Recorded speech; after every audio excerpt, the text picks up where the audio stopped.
Kuri uyu munsi rero ari umuntu twifuje kugira ngo mumenye byinshi ku mateka ye. Ibyo benshi bahurizaho nuko yanga urunuka akarengane, by'umwihariko kandi akaba n'impirimbanyi mu burenganzira bwa muntu. Hari n'abatazi ko yabaye mu buhunzi. Kuba mwumva kuri radio cyangwa se kuri televiziyo mushobora gukeka ko ari umunyamahane mutekereje cyangwa se mukurikije uko avuganamo ashize amanga ibitekerezo bye cyane cyane birwanya akarengane. Icyakora byose kuri uyu munsi turaza kubimenya. Kuri uyu munsi rero tukaba turi kumwe na Ingabire Marie Immaculée, ni impirimbanyi mu kurwanya ruswa n'akarengane, akaba n'umuyobozi wa Transparency International Rwanda. Ingabire Marie Immaculée, turabakiriye mu kiganiro cyacu. Murakoze cyane. Hanyuma hari ibyo manje kuvuga ngaragaza ko muri impirimbanyi, sinzi niba namwe ariko mu byemera. Okay, buriya hari amagambo amwe y'Ikinyarwanda ntazi, impirimbanyi mu by'ukuri sinzi neza icyo bivuze. Ariko icyo nzi, ndi umuntu wiyemeje kurwanya ruswa n'akarengane n'ibindi bikorwa byose bishamikiye kuri ibyo, kandi nkabikora ntiganda. Niba ari byo byitwa impirimbanyi rero ubwo nibyo ndi impirimbanyi. Ingabire Marie Immaculée, murakoze kuri uyu mwanya muduhaye. Hanyuma turihuta, abantu benshi hari ubwo babona bagakenera kugira byinshi babamenyaho. Hanyuma mu wabareba mugeze mu myaka y'izabukuru, ese mwatubwira ni irihe banga mwakoresheje kugira ngo ubuzima bwanyu mube mukibufite, cyangwa se n'irihe banga ry'ubuzima kugeza na n'ubu mugenderaho? Oya, nta banga rindi. Ibyo ari byo byose ndacyari mu myaka itarageza gufata ikiruhuko cy'izabukuru. So ubwo rero niba n'ababireba baragennye imyaka ifata ikiruhuko cy'izabukuru bakayigira 65, nkaba ntarayigezaho, ni ukuvuga ko nagombye nyine kuba ngifite imbaraga zo gukora. Nicyo bisobanuye. Hanyuma mu buzima bwanjye ndi umuntu utajya ukunda kurwara, ntabwo ndwaragurika, ntabwo mfite bya bibazo wenda bizana n'imyaka yacu nk'ibintu by'umuvuduko w'amaraso, ibintu bya diyabete, ibyo byose ntabyo mfite. Nta cyatuma rero wenda ntagira imbaraga.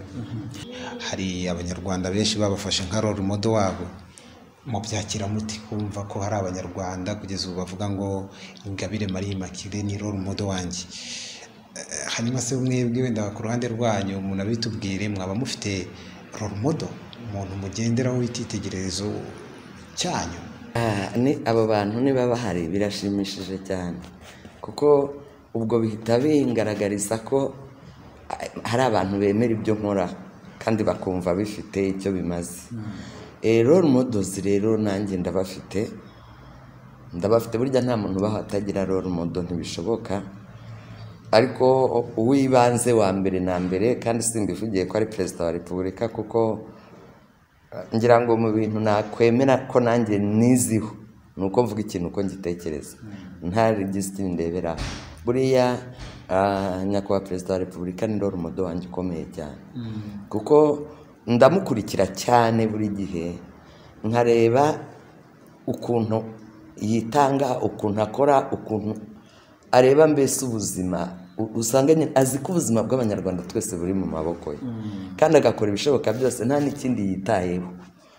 Baba bamushaka nko kumutondagira, baba bamunenga, baba bagira bate, nabo barahari, ariko mukundira ikintu gikomeye cyane cyo kutabitaho. Kandi nanjye uwo niwo murongo nafashe. Umuntu wese ashobora kuvuga icyo ashaka, ntigishobora kuca intege, wenda nuko ibyo ndiho nkora we bimubangamiye. Niba bimubangamiye nuko ari muri babandi nanjye namagana, kandi nzi neza ko abo namagana ni abanyabyaha.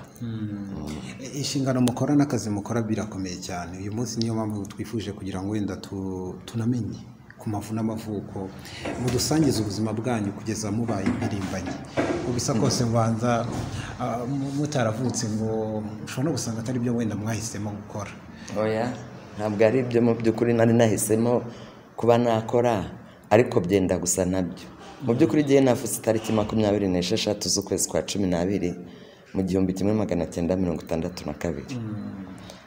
Muzi ibibazo byari biri mu Rwanda, amateka yacu murayazi. Icyo gihe ababyeyi bacu barahungaga, bivuze ngo nakuriye mu buhunzi mu by'ukuri.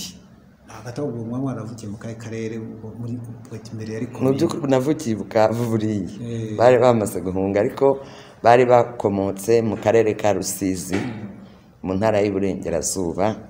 Ababyeyi banjye bari barajyanywe n'imirimo, ubundi dukomoka mu karere ka Nyamagabe mu ntara y'Amajyepfo, ahantu bita Bunyambiriri, ubundi niho iwacu. Hanyuma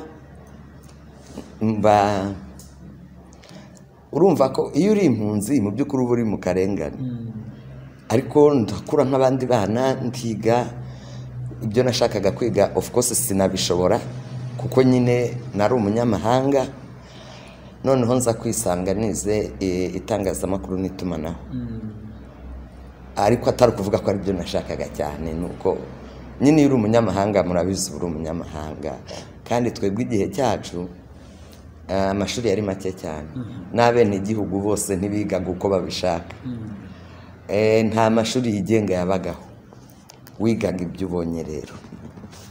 Hanyuma ariko ibyo kwanga akarengane no kukarwanya nabitangiye kuva kera cyane rwose. Ndi n'umwana nzi ko wa mugani ugeze uvuga ngo abantu bajya bagira ngo ngira amahane, burya nta n'amahane ngira, nta muntu ugwa neza nkanjye. Ariko no ku ishuri niyo bakubitaga undi mwana wasangaga nagiye kumurwanira, kandi wenda nta n'icyo dupfana n'uwo mwana, ariko nabona abandi bana bashaka kumurenganya cyangwa umwarimu agiye guhana undi mwana amurenganije, igihe cyose nkabyitambikamo. Hanyuma nakoze umwuga w'itangazamakuru nkigira no mu Rwanda narawukoze igihe kinini, nabaye na chief editor w'Imvaho, nakoze ibiganiro kubaza bitera kumenya. Hanyuma ariko kubera nyine kwa kundi ko kumva hari ibyo ntari gukora uko mbyumva, bituma mvamo, ariko cyane cyane mbitewe nuko narebye mu mategeko y'u Rwanda uko yari ateye icyo gihe, ngasanga umugore ararengana cyane. Umugore yararenganaga, amategeko amurenganya mu buryo bugaragara, wasangaga amategeko agenda afatira ku muco gusa, ntanabikosora ibiko cyane. Ntangira rero kujya gukorana n'iyi miryango y'abagore, Profame Twese Hamwe, Haguruka, Réseau des Femmes Œuvrant pour le Développement Rural, ARFEM, ni twe twayitangije muri 1995, tugira ngo abagore twari na bake cyane icyo gihe bakora umwuga w'itangazamakuru, bishyire hamwe, tugire ijwi rimwe, tuvugire uburenganzira bw'umugore. Ako karengane kari mu mategeko cyane cyane gacike, kuko twavugaga tuti ibiri mu mategeko nibikosoka tuzajya tubona aho duhera. Tugira icyo gihe Leta Nyumba Aloysia, Imana ikomeze imuhiruko ridashira, twarakoranye cyane, turara amajoro tugira turiho tureba amategeko. Na Honorable Marie Claire Mukasine turara tureba amategeko, ubwo ndavuga bo ku rwego rwa leta, turara tureba amategeko apfuye yose tuyagaragaza.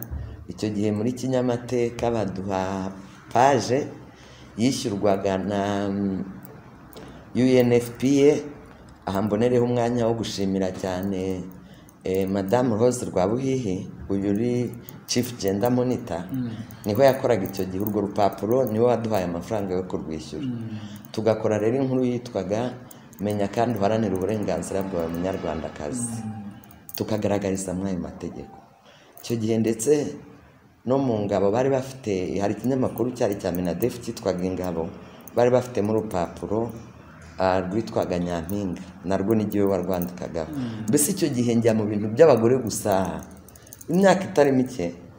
Inyuma rero niho Transparency International, icyo gihe ari kiri Transparency Rwanda itangiye, abayitangije baranyegera, abayitekereje baranyegera, bansaba ko ndi mu bayitangiza, ko njyamo numva nibyo bijyanye n'umuhamagaro wanjye mbijyamo.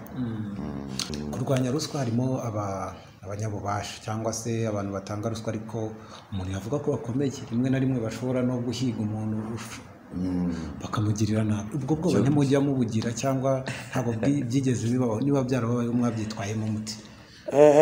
Ugize ubwoba ntacyo wakora. Impamvu zo kugira ubwoba zo twarazigize nyinshi, muzi ko hari n'umukozi wacu wakoreraga i Rubavu bishe witwaga Gustave Makonene, hari umuhungu w'umusore hano nawe ufite ubuzima bwe bwose imbere ye baramwica. Twagiye tubona ubutumwa bwinshi budutera ubwoba. Njyewe hari n'uwigeze kuza kunshaka ku kazi afite imbunda, sinari impari ariko amenasa abakozi, ariko ibyo ngibyo gihe ntabwo byansha intege, kuko ugiye kwishinga ibiguca intege nta n'icyo wakora. Cyangwa se kuko iyo uruhu urwanya ruswa burya hari inyungu z'abantu bubangamiye. Umuntu wese rero inyungu ze zibangamiwe, iyo ari muri ba bantu njyewe nita nk'ibihararumbo, ashobora gukora ikintu kibi. Icyo gihe twebwe icyo dukora, hano bigeze baratumenashire cyane, bakajya banadutera bakamena, kandi dufite abazamu bakadutwara computers cyane cyane, bagatwara izirimo za data zose, bisa nyine nko kuduca intege ngo twongere dutangire burundu. Ariko twese natwe dufata ingamba, dushyiraho kamera, ubu ntushobora kwinjira hano umuntu atakureba, niyo waba wahinjiye wayisubiza inyuma akareba yakubona. Tugerageza nyine gufata ingamba kugira ngo turebe ko twakumira abo bagizi ba nabi, ariko ntabwo wacika intege, kuko burya ubigukorera nicyo abashaka gucika intege. Iyo uzicitse ari nubwo rwose atabashaka no kukwica saca, ariko abashaka gutera ubwoba ngo bireke.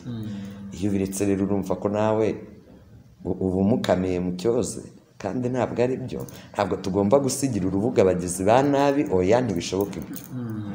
Mu mvugo zanyu no mu mikorere mugaragaza ko mwahisemo akazi ko kurwanya ruswa, kandi pe mwivuye inyuma cyane.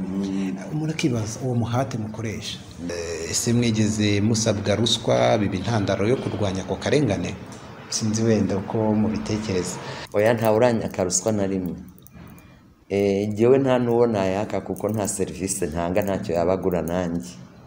Njyewe ku giti cyanjye nta Ingabire sinigeze mpura na ruswa, ariko ndabizi nzi ububi bwayo.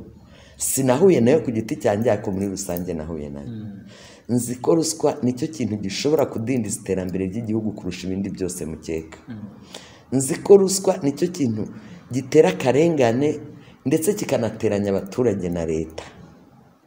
Iyo rero leta ifitanye ikibazo n'abaturage bayo, tayari burya iyo leta ibidashinga. Kandi njyewe sinifuriza igihugu cyanjye ko cyagira ubuyobozi budashinga. Ntacyo byaba bimaze. Amateka yacu yose, abantu bose twapfushije, abanyarwanda ibibazo byose bahuye nabyo bitandukanye, n'ubu tukibifite, turacyafite n'abakizerera mu mashyamba ya Kongo, kandi ntugire ngo buriya babayeho neza. Ibyo byose iyo tutagira ariya mateka ntibyari kubaho. N'iterambere tugezeho riba rigeze kure cyane kurusha ubu ngubu. Ibyo rero njyewe ntabwo mbyifuriza u Rwanda, simbyemera. Niyo mpamvu njyewe mfite u Rwanda nasetinze mu mutwe wanjye, ndota uko rwaba rumeze. Niyo mpamvu ubona ntashobora gucika intege. Gato tuvuge kuri ruswa y'igitsina. Ikunze kuvugwa cyane, muranayirwanya pe. Ikunze kuvugwa cyane n'abakobwa, namwe murayirwanya kenshi, cyane ko bakunze kuvuga ko bakunze kuyisabwa bagiye mu kazi. Hari nubwo batagakora bitewe n'icyo cyago cya ruswa y'igitsina. Mwe muyivugaho iki? Icyambere kimwe, mu gihe cyanjye umenya itarabagaho. Nkiri umuntu ushaka akazi cyangwa amashuri, ngira ngo ntabwo yabagaho. Ariko icyo nzi, icyo nyitekerezaho cya mbere, turi muri sosiyete yataye indangagaciro zishoboka kuba zibaho. Nta kwiyubaha, nta gutekereza. Wowe uri umukoresha, umuntu aje kugusaba akazi, urabanje umwatsi iyo ruswa. Ese ubwo ubundi uzaba ukimuyobora? Nanayikwemerera, ndahira ko atari uzasigara kuyobora. Ntabwo azongera kukubaha, nta gaciro azongera kuguha. Ariko hadukomuruske dukomene ingasiri. Hari n'abakobwa nabo bagenda ariyo bashyira imbere kurenza, mbega akaba yanagusembura kugira ngo umwake iyo ruswa. Wenda hari aratinya ubushomeri, wenda arashaka promotion, wenda arashaka simbizi n'izindi avantage zose ni nyinshi baba bashaka, kuko hari n'abayitanga bari mu kazi, atari ukuvuga ngo ni akazi ariho asaba.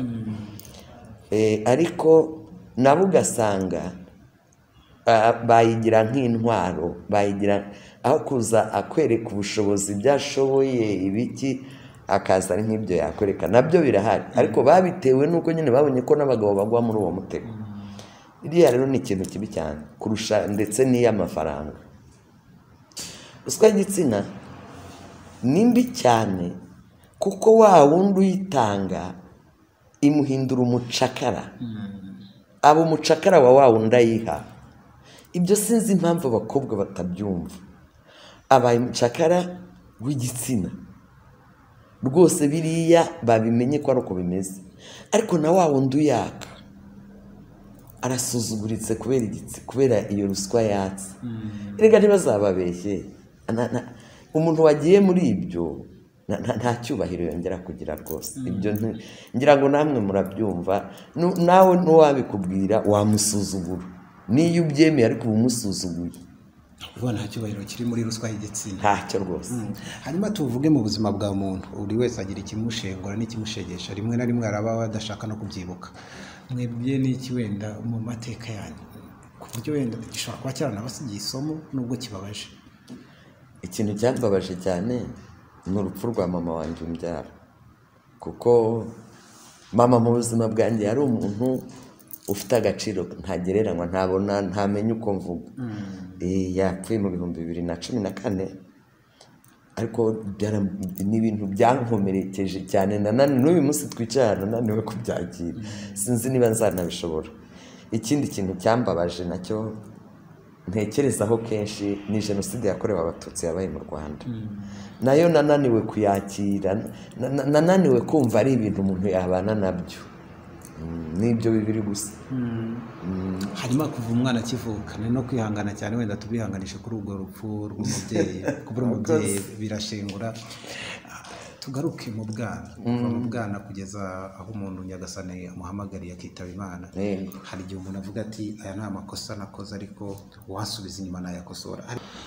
Ku ruhande rwanyu n'irihe kosa mubona mwakoze mu bwana, cyangwa se kuva mu bwana bwanyu kugeza na n'uyu munsi, ku buryo umuntu avuga ati ndaryicuza ntihazagire urirwamo? Narakubaganaga, nakoze amakosa menshi, ariko wenda iryo kuvuga ngo ndaryicuza hatazagira umuntu urigwamo, ndumva ari ntaryo. Oya, iringarukamo buri gihe ngo mfite ikosa rikomeye, iri niri nakoze, iryo ntaryo.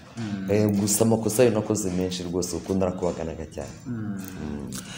Wenda turimo twegera no ku musozo w'ikiganiro cyacu. Uburenganzira n'igitinyiro by'abagore murabiharanira cyane, kuba umugore yagira icyo gitinyiro akagira n'uburenganzira. Sinzi kuri icyo niba mbeshya. Oya, ntabwo beshya, ahubwo yewe nemera ko n'umugabo agomba kugira icyo gitinyiro n'ubwo burenganzira. We gusa ari umuco, ari umuryango w'Abanyarwanda, ari amategeko byari byarabimuhaye. Icyo rero ubu ngubu mba ndwana nacyo ni ukugira ngo n'umugore nawe wa muco, ya mategeko, ya myumvire bimuhe icyo gitinyiro n'ubwo burenganzira bungana n'ubwa mugenzi we. Naho nashakaga kugera, mubona umunyarwandakazi nk'uko muri we yakora iki kugira ngo umugore w'umunyarwandakazi, umukobwa w'umunyarwandakazi abe ari umuntu wubashywe, nanone uniyubashye kandi? Erega agomba guhera ku kwiyubaha.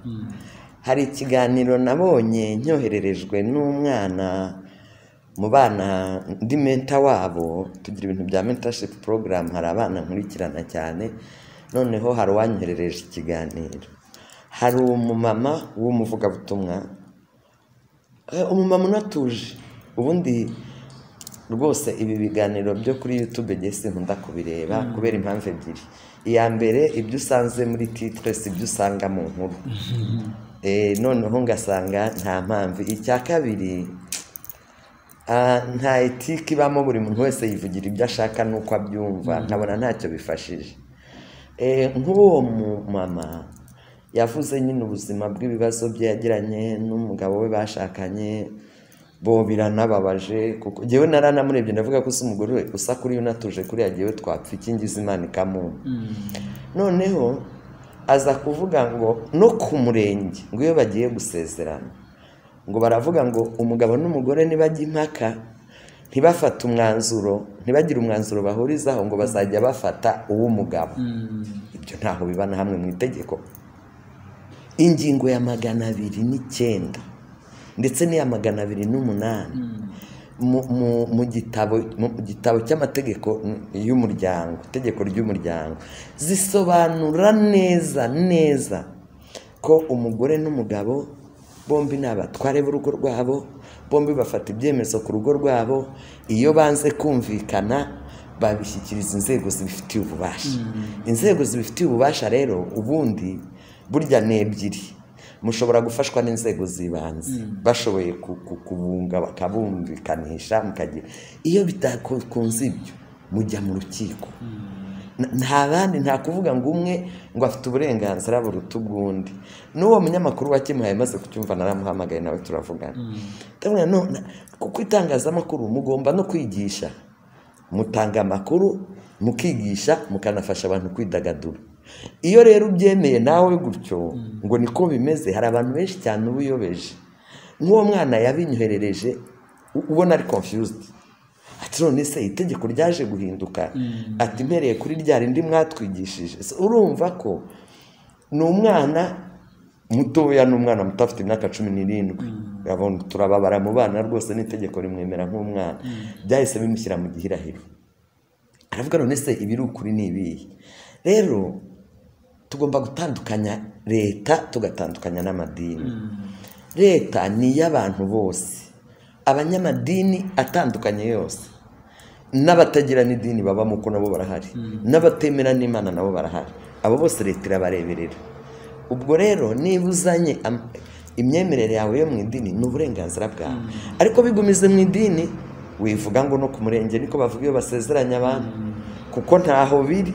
Wakwivugiye ibya Bibiliya ko nibakubaza n'umurongo byanditseho uri buvuge, urajya mu by'amategeko utayazi gushaka mwiki ko nibakubaza ingingo y'iryo tegeko utayibona. So ngira ngo rero abagore b'abanyarwandakazi icyambere nibabanze bigirira icyizere, bamenye ko bashoboye, bamenye ko bari barabuze aho bagaragariza ubushobozi bwabo, none bahashoboye. Biyubahe, bubahe bagenzi babo. Nk'ubu yewe iyo abantu bambwira ngo abakobwa ngo Nyamasheke ngo na Rusizi bagomba gutanga amafaranga ngo kugira ngo barongorwe, ngo akagira umubare w'amafaranga aho uwo muhungu, reka nzingire cyose abahungu bahariye kandi n'ukuri ndabibasaba mbikomeje. Mbi Nyamasheke nana yaguha ntuzamurongore ko nta mugore umurimo, azayamuhe ayatwara ariko ntazamurongore. Ubwo sarongoye iki? Umugore utiyizera, umugore utagira gahunda, umugore wumva ngo azabaho ari uko arongowe n'uwo muhungu kandi nabwo ngo agombye kumuhongera. Gusa uwo ni mugore ki? Ubusura murongora ngo azajye kugufasha iki mu rugo? Rwose ntimukabarongora abo bakobwa bagomba kubaha amafaranga. Irusizeho ngo babatekera inkoko, wa mukobwa we. Uwo mugabo urya inkoko yose akayimara wenyine, wowe nugerayo ntazakurya. Rero nkumva kavuga ko se iki kibazo ni iki? Uramutekera inkoko y'iki? Ese ko uyu munsi uyu muhango ayirya imari, nugera iwe iyo uzateka muzayisangira? Ubwo zarirya yose se asahirya, ahubwo n'uwitetse azamurya. None se ushobora kumara inkoko yose wenyine? Ngewe nagutinyira iki? Ni ukuri ko Imana sinasanga umuntu urya inkoko akayimara. Rero ndagira ngo abakobwa b'abanyarwandakazi, leta yabahaye agaciro, nabo nibakihe, nabo nibiha ako gaciro. Urajya kuba umuntu amafaranga ngo kurongore, wese ntakeneye kurongora. Ntabwo biriya ni ibintu byewe nabiburiye izina, naranumiwe. Byakabaye urukundo kurenza ikiguzi. Of course. Buriya gihe n'inkwano sinzemera mba mu bantu batemera inkwano. Kuri njyewe inkwano ntabwo ari kamana, nabigize igisobanuro cyayo. Uwo mbajije wese arakubwira ngo umwana w'umukobwa ngo babyeyi be baba baramureze ngo bakwishima. None se abo muhungu bo ntibamurera? Bose kuki utabaha iryo shimwe none? Mu bitekereza y'iki mwebwe? Kiwe ntabwo inkwano nyemera. Inkwano yakagombye guhagarara ni abana babiri bikundaniye, bareke bagende babane, wibashyira mu myenda yo gushaka ngo inkwano ayo mafaranga nibayahereho bakora ubuzima. Ahubwo imiryango yombi, iwabo w'umuhungu n'iwabo w'umukobwa, naba ari bo baremera abana babo, bazana icyo bafite n'abandi bazana icyo bafite, baha abana bati bana bacu genda mwubake, muzagira urugo rwiza, muzabyare muheke, dore natwe hejuru y'umugisha wa kibyeyi tubahaye n'icyo muheraho ubuzima. Ariko kuvuga ngo umwana w'umuhungu yagiye gusaba umwenda wo kwishyura inkwano, uriho urashyira abana mu kaga bajye gutangirira ubuzima mu madeni, ideni ritaguze inzu nibura bazabamo, ideni ritaguze intebe bazicaraho n'igitanda bazaryamo, ngo iki nta burya n'inkwano ngewe sinyemera, nta mukobwa wanjye nakosha nk'uko nta n'umuhungu wanjye nakwera. kandi mwe barabakoye uko bisa kose. Icyo gihe ni igihe cyabyo. Aho ngaho ngewe ndavuga ku bindeba, ibireba ababyeyi banjye icyo ntiwakimbaza. Mwigeze gukomeza ku by'amadini, hari n'abatemera Imana koko mwe murayemera? Nemera Imana cyane, ni na 500% cyangwa 1000%. Ndayemera, nzi ko ntiremye kandi nyibona mu bintu byinshi cyane. Ndayemera cyane, ariko yo nta n'impaka nta n'iki. Icyo ntemera ni amadini. Nta dini buriya nakubwira ngo iri dini niryo mbarizwamo ngo nararyihebeye naryirangurije. Oya, nemera Imana, ndasenga, nsoma Bibiliya, ndayizi, ariko ibintu by'amadini ujyamo ukaza gusangamo utuntu tw'isi twinshi cyane. Ntavuga ngo yaba uko twese twirukira mu madini tugaragara nk'abantu b'intungane, nk'abantu bari ku murongo bagendera mu nzira y'Imana, ibyaha tubona muri uru Rwanda ntibiba bihari. Buriya bivuga ngo ntabwo umuntu yavuga ngo uri umurokore cyangwa uri umukatolika cyangwa uri umuyisilamu, aho hose wasenga. Oya, mu bayisilamu ntibanyumve nabi, sinahasenga kuko aho hose aho handi hasigaye ndahasenga erega n'ubundi, ariko ntabwo mu bayisilamu ho ntibikunda kuko batemera Yesu. Utemera Yesu nk'umukiza n'umucunguzi, aho ngewe ntitujyana, naho mpagaze, ariko nubaha imyemerere yabo n'imisengere yabo, ariko sinasengana nabo kuko ntiduhuza. Madamu Marie Immaculée mukoresha cyane imbuga nkoranyambaga cyane pe, hari n'ubwo abantu babatuka, sinzi niba mbeshya ariko bijya bikunda kugaragara. Hanyuma ni ibiki mubona bikwiriye cyane kunozwa ku mbuga nkoranyambaga, n'ubwo wenda kuzikoresha nabi cyangwa neza ari uburenganzira? Ku mbuga nkoranyambaga ntacyo wanoza, kuko biterwa n'uko buri wese abyumva. Niba umuntu ashaka kugutuka, mwihorera gutuki, ndetse none ashaka kumusubiza cyangwa umwihorere. Biriya byo rwose ni ikintu ntajya natindaho ndaho umwanya. Icyo wundira imbuga nkoranyambaga ziguha umwanya wo kwi-exprime, kandi abantu benshi bakakubona. So rero niba umuntu agiye ku mbuga nkoranyambaga akagutuka, nta kazi ke, nushaka umusubize, nushaka umwihorere. Icyo ntajya nemeranyaho n'abantu nuko bavuga ngo hoya, ngo nta muntu ngo gutukana ntabwo ari ubupfura, ntabwo ari iki. Ibyo gihe simbyemera. Umuntu wese ushobora kumubwira ururimi yumva iyo wumva ubishatse, kandi urwo yumva ni rwo rundi yakubwiyemo. Nuza ukambwira Ikinyarwanda nkagusubiza mu Gishinwa, ntabwo uzabyumva. Ni uko bimeze. Abantu nabwo ntibajye bareka gukomeza ibintu ngo babigire ibintu by'ibitangaza cyane. Sinkunda no gutanga gihe w'amasomo ngo ngo buriya ngo kubera iki yamututse, wenda ariko yari yaramutse, wenda yari ifite ibindi bimubabaje, wenda uriya nawe byamubwiye biramukomerekeje, arumva aricyo kiri bumuvura igikomere, cyangwa umututse nawe, cyangwa aramututse. Ese wamutukiye iki? Ahubwo aramutuka mushakaho iki? Niba utemeranya nanjye, ntiwemeranya nanjye, mbwira ngo ibyo uvuze simbyemera, nta bindi. Ariko kuko ntabwo twese tugomba kwemera ibintu bimwe. Nk'ubu jyewe hari nk'ibibazo nzi neza ko ngirana na groupe imwe y'abantu, sinjya nibuka ngo nuko niba ngo ari abasirey queen nimba ari abaki.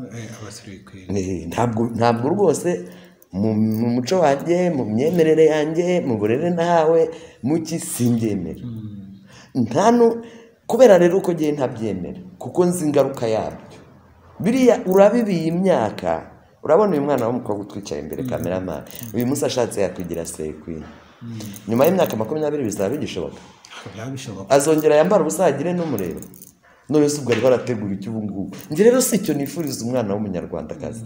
Ndamwifuriza ko akora ibintu bizamuherekeza, akagira imyaka nk'iyo tugize, akayirenza, bikamuherekeza, akazagenda akarinda ava kuri iyi si, ibyo bintu bikimasha kumutunga. Naho gutungwa n'ikintu cy'akanya gato, ubuse nugenda ukajya kwiba, uri umusore ubu ngubu wanakwibuka bishobora. Nugira imyaka 50 uzongera kumena inzu wowe? Nuko rero none se kuki se nakwankuraje ngo komeza ibyo urimo, ngo ubidevelope ngo komsa ngo bizagugude. Jewe ntabwo ibyo ngibyo rwose mbyifuriza umwana w'umunyarwanda n'umwe, uko ntabyifuriza uwanjye actually ukuntu nteye, icyo nifuriza umwana wanjye nta n'undi n'umwe nkifuriza. Hari ikintu tujya twibeshyaho, ibintu byose tukabyita uburenganzira, ariko burya ibintu byose si uburenganzira. Niho nendaga kugera abasireye baravuga ati n'uburenganzira bwacu.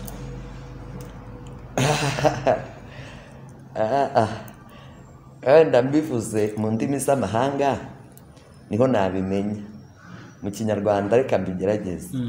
Wimbwira ko ari uburenganzira bwawe, ahubwo mbwira ngo ni ikibazo cyanjye. Yes, c'est pas ton droit, c'est ton problème. It's not your right, it's your problem. Kuko muri uwo mwanya wowe urumva ari uburenganzira, ariko uburenganzira bwawe ni ikintu kikuganisha heza, ni ikintu kitagushyira mu kaga. Ibyo byo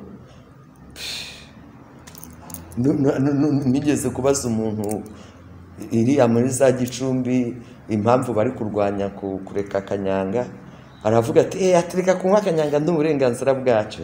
Sawa, donc urumva uburenganzira ibintu byose twabigize uburenganzira, nicyo kibazo gihari gikomeye. Rero tujye dutandukanya uburenganzira n'icyo ubundi. Uburenganzira bugomba kuba n'ikintu wemererwa n'amategeko. Ikintu wemererwa n'amategeko ni ikintu kigufasha kugera heza. Niko bigombye kugenda, logique niyo ngiyo nta yindi. Rero abo bakuta no kunuka cyane ngo navuze ngo bambaye ubusa, navuze ngo biriya ntacyo biba bimbwiye, nta na gitoya.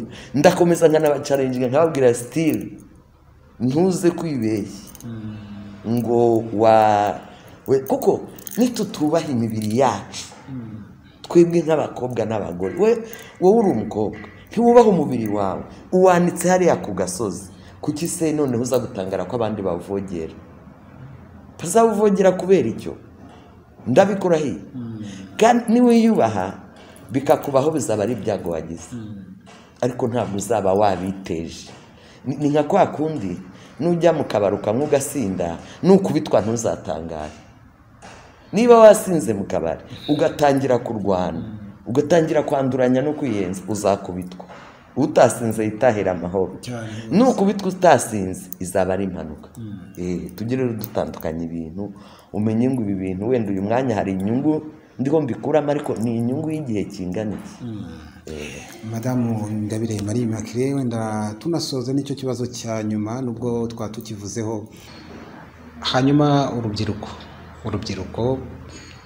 70% binarenga na mizero y'igihugu, ibyo twese turabyemera, ariko rutarinzwe cyangwa se ngo rugire n'izo nama rushobora guhomba cyangwa se guhombera igihugu. Mubona urubyiruko rw'u Rwanda rwakora iki cyangwa se rwahindura iki kugira ngo rube koko amizero y'igihugu? Urubyiruko rw'u Rwanda ikintu cya mbere mbasaba, kandi namwe murimo, ni ugutekereza ko ari mwebwe Rwanda rw'ejo. Yewe iyo ndiho ngira urubyiruko, si uko ari mwebwe nkunda nka individi nkande, ndareba uru Rwanda rw'ejo hazaza. Ni mwe muzarusigarana, ni mwebwe muzaba muruyobora.